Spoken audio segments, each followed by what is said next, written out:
sexto día. Me parece a mí que hoy va a estar todo el día así.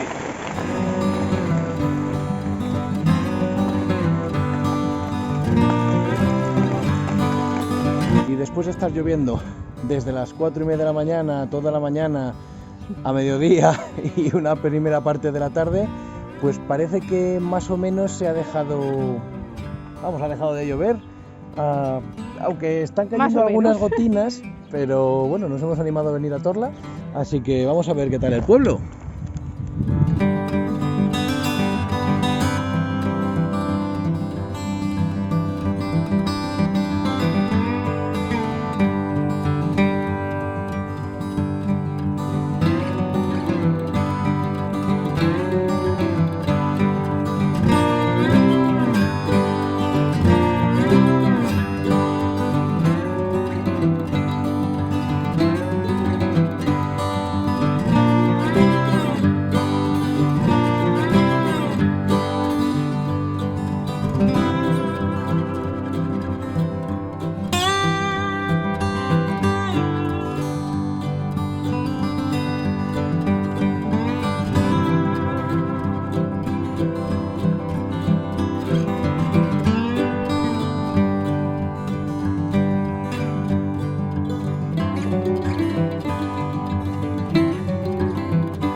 Pues al final, como veis, se acercan las nubes, está empezando a llover y no queremos arriesgarnos, así que marchamos para el camping.